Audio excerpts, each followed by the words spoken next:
Olá, amigos e amigas do canal NEP Grupo Socorrista Emmanuel. Esse é mais um resumo do estudo que fazemos pelo Google Meet, no Grupo Socorrista Emmanuel. Isso aqui foi a aula número 2, realizada no dia 31 de agosto de 2025, do livro Atos dos Apóstolos. No estudo anterior, nós comentamos sobre o livro Médico de Homens e de Almas, de Taylor Caldwell. A autora britânica escreveu outras obras contando a vida de outros dois apóstolos, o Grande Amigo de Deus, falando de Paulo de Tarso, e o livro Eu, Judas, falando de Judas Tadeu. Esses são livros católicos onde a escritora pesquisou a vida de Lucas, o único apóstolo que não era judeu, ele era grego, e descreve de forma romanceada a trajetória do médico, considerado um livro apócrifo, que não tem veracidade, através da como ver a veracidade dos textos, por isso é considerado um livro apócrifo,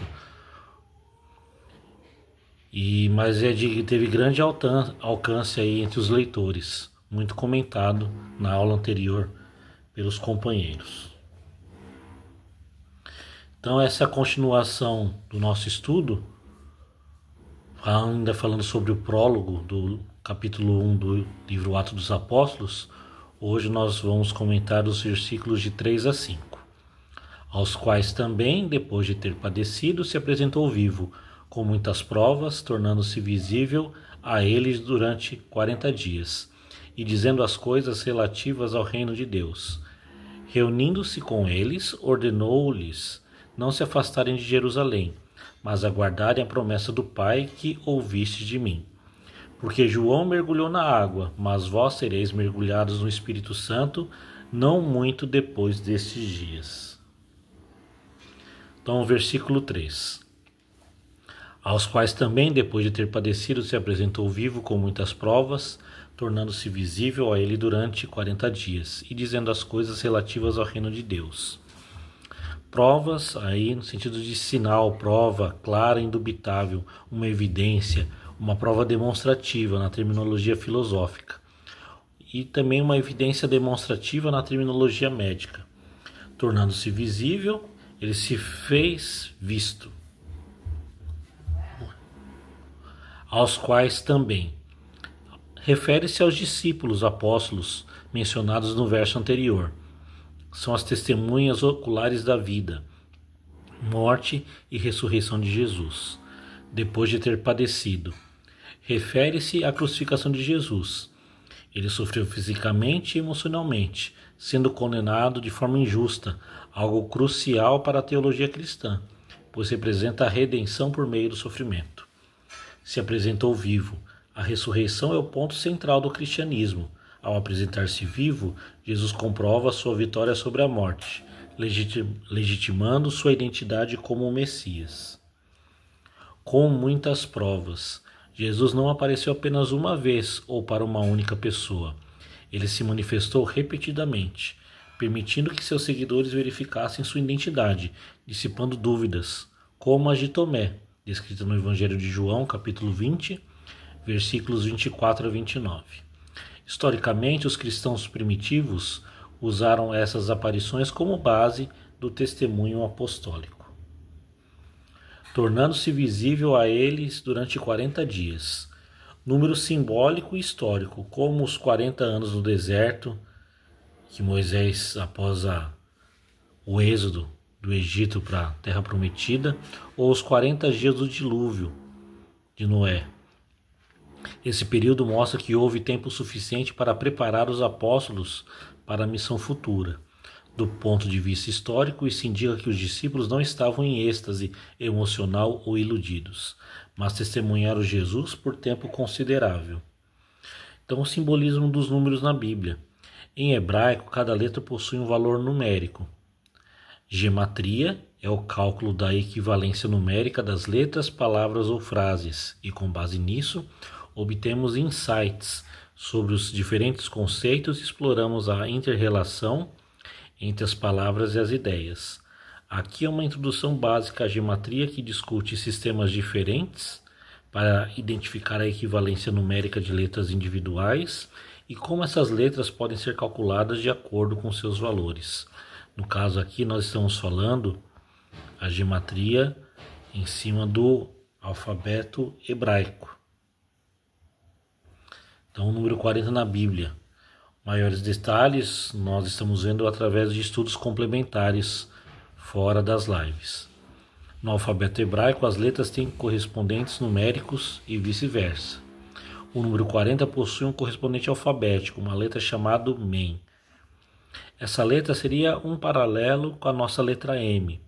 A água, em hebraico, é Maim.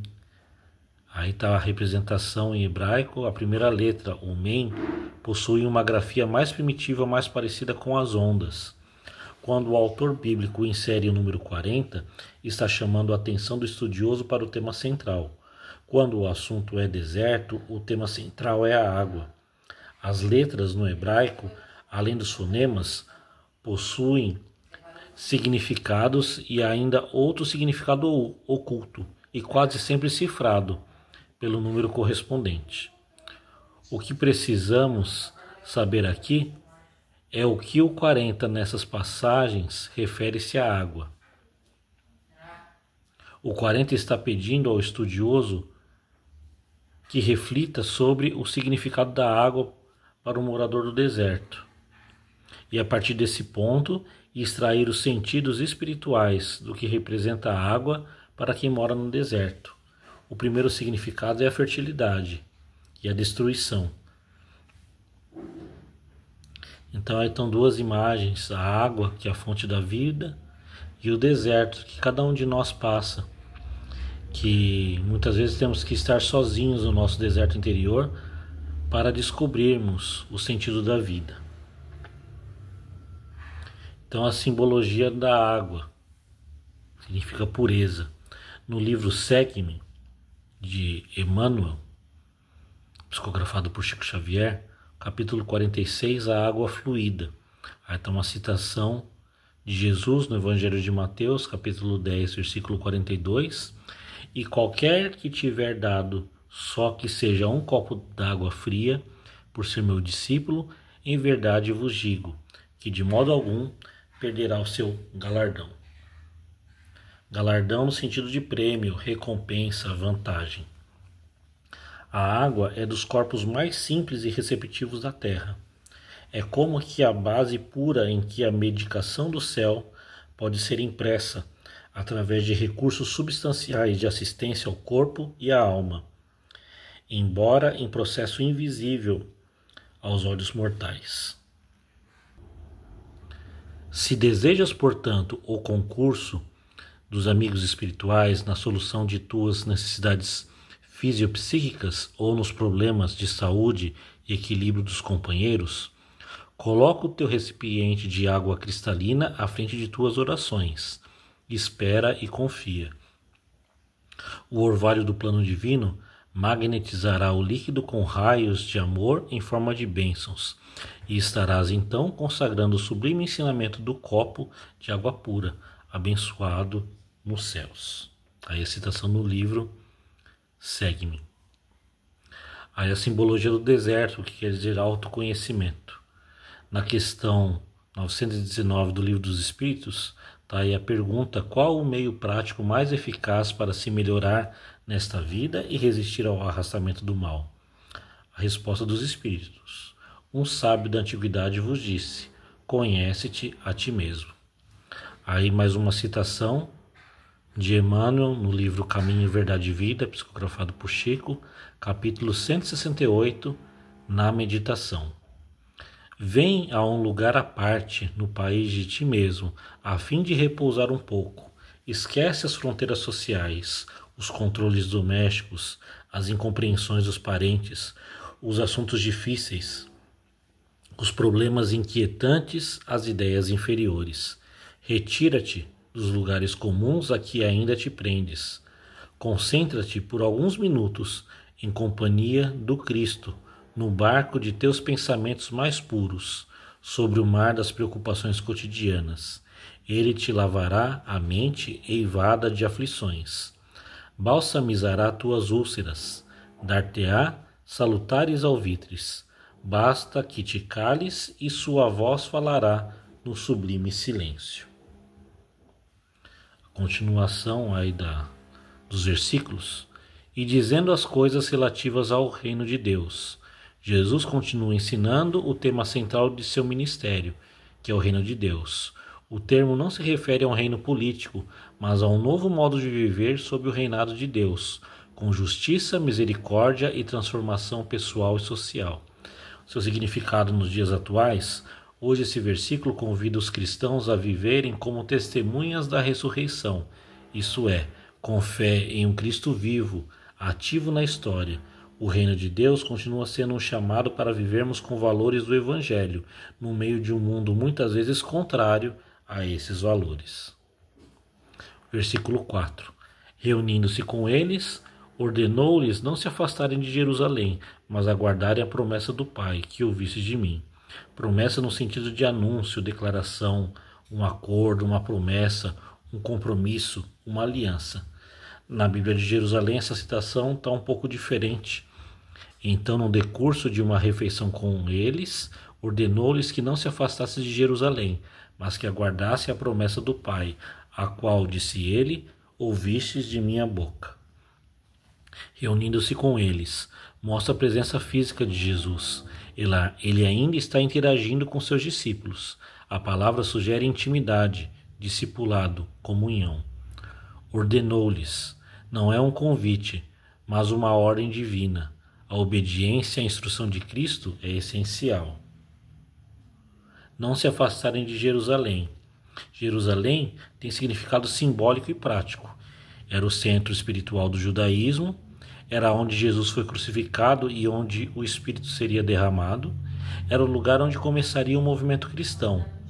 Para Lucas, Jerusalém é o centro predestinado da obra da salvação, o ponto final da missão terrestre de Jesus e o ponto de partida da missão universal dos apóstolos. Mas aguardarem a promessa do Pai. A promessa se refere ao Espírito Santo. É uma aliança anunciada no Antigo Testamento. Por exemplo, está citado no livro de Joel, capítulo 2, versículo 28 e 29, e reafirmada por Jesus no Evangelho de João, capítulo 14, versículo 16. O Espírito capacitaria os discípulos a serem testemunhas eficazes. Que ouviste de mim. Jesus já havia ensinado que enviaria o Consolador. Está no Evangelho de João, capítulo 14, versículo 16 e 17. Isso liga o Antigo Testamento, o ministério de Jesus e o que viria no Pentecostes. Seu significado atual, hoje esse versículo nos ensina a importância de esperar o tempo de Deus e obedecer mesmo sem entender tudo. Também lembra que a missão cristã depende da capacitação espiritual, não apenas de habilidades humanas.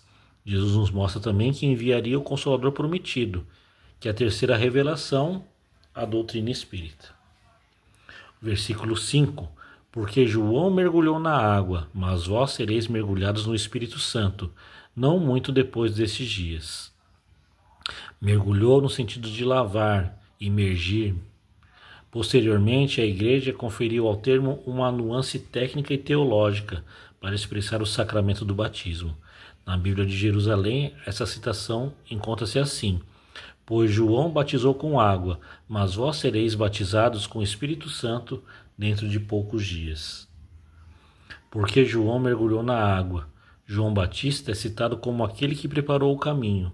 O batismo dele era simbólico, através do arrependimento e preparação. A palavra grega usada para mergulhou, batizou, traz a ideia de imersão total, transformação. Mas vós sereis mergulhados no Espírito Santo. Uma experiência mais profunda, não apenas arrependimento, mas capacitação e comunhão espiritual com Deus. Isso se cumpre em Atos, capítulo 2, versículos de 1 a 4, no Pentecostes, quando o Espírito desce com poder. Era o cumprimento das profecias messiânicas e marca o nascimento da Igreja, ou seja, da missão dos apóstolos e da nascente comunidade cristã divulgando os ensinamentos de Jesus. Simbologia do deserto como despertar da consciência. O batismo no Espírito ou com o Espírito, já anunciado por João Batista, em Evangelho de Mateus, capítulo 3, versículo 11, e aqui prometido por Jesus, será inaugurado pela efusão de Pentecostes. A seguir, segundo a instrução do Cristo, os apóstolos continuarão a administrar o batismo com água, com rito de iniciação ao reino de Deus, mas conferindo em nome de Jesus. Por isso, pela fé na obra realizada por Jesus, o batismo terá doravante o poder eficaz de perdoar os pecados, assumir responsabilidade pelos atos cometidos e conceder o Espírito Santo, utilizar a mediunidade, tarefa para auxiliar as pessoas. De outro lado, vê-se aparecer, em conexão com esse batismo cristão com água, outro rito de imposição de mãos, na verdade, a aplicação de passes magnéticos, análoga à do Pentecostes. Simbologia do Espírito Santo está em Prolegômenos, no Livro dos Espíritos. Aí está o trecho. Os Espíritos anunciam que os tempos marcados pela providência para uma manifestação universal estão chegados e que, sendo os ministros de Deus e os agentes da sua vontade, cabe-lhes a missão de instruir e esclarecer os homens, abrindo uma nova era para a regeneração da humanidade. Estaremos contigo sempre que o pedires, para te ajudar nos demais trabalhos, porque esta não é mais do que uma parte da missão que te foi confiada e que um de nós já te revelou. Lembra-te de que os bons espíritos só assistem aos que servem a Deus com humildade e desinteresse e repudiam a qualquer que procure, no caminho do céu, um degrau para as coisas da terra. Eles se afastam dos orgulhosos e dos ambiciosos. O orgulho e a ambição serão sempre uma barreira entre o homem e Deus. São um véu lançado sobre as claridades celestes, e Deus não pode servir-se do cego para fazer que compreendamos a luz. Aqui está outra simbologia do Espírito Santo no Evangelho segundo o Espiritismo, logo no prefácio. Os Espíritos do Senhor, que são as virtudes dos céus, qual imenso exército que se movimenta ao receber as ordens do seu comando, espalham-se por toda a superfície da terra, e semelhantes a estrelas cadentes, vêm iluminar os caminhos e abrir os olhos aos cegos. Eu vos digo em verdade, que são chegados os tempos em que todas as coisas hão de ser restabelecidas no seu verdadeiro sentido, para dissipar as trevas, confundir os orgulhosos e glorificar os justos. As grandes vozes do céu ressoam como sons de trombetas, e os cânticos dos anjos se lhes associam. Nós os convidamos, a vós, homens, para o divino concerto. Tomai da lira, fazei uníssono as vossas vozes, e que num hino sagrado elas se estendam e repercutam de um extremo ao outro do universo. Homens, irmãos a quem amamos, aqui estamos junto de vós. Amai-vos também uns aos outros e dizei do fundo do coração, fazendo as vontades do Pai que está no céu, Senhor, Senhor, e podereis entrar no reino dos céus. Aí quem deu essa mensagem foi o Espírito de Verdade. A nota, a instrução acima, transmitida por via mediúnica, resume a um tempo o verdadeiro caráter do Espiritismo e a finalidade dessa obra. Por isso foi colocada como prefácio. Continuando os versículos, não muito depois destes dias, indica que a promessa era iminente, gerando expectativa nos discípulos. Significado atual. Esse versículo ensina que a vida cristã não depende apenas de símbolos externos, como o batismo em água, mas de uma realidade interior vivida no Espírito. Hoje, o batismo no Espírito é visto como, para alguns, uma experiência pós-conversão, essa visão dos pentecostais. Para outros, a regeneração espiritual no momento da fé, os cristãos mais tradicionais. Mas para o Espiritismo é a manifestação dos Espíritos através da mediunidade. Em qualquer caso, há consenso de que a reforma íntima capacita para viver e testemunhar os ensinamentos do Mestre Nazareno. Então, resumo do contexto histórico: esses versículos ocorrem após a ressurreição, mas antes da ascensão de Jesus. O ambiente é de expectativa e temor. Os discípulos ainda eram vistos com desconfiança, pelos líderes judeus. Roma controlava a região e havia grande tensão política. Os seguidores de Jesus estavam à espera de um avivamento espiritual, mas ainda não compreendiam totalmente a missão. O Pentecostes, que viria logo depois, traria a reviravolta espiritual e missionária que mudaria a história da Igreja. A aplicação prática nos dias atuais. Cristo ressuscitado continua sendo o centro da fé cristã. Não é apenas uma ideia, mas uma realidade histórica e espiritual. Devemos viver como testemunhas, mesmo em um mundo hostil ou indiferente. A espera e a obediência são atos espirituais.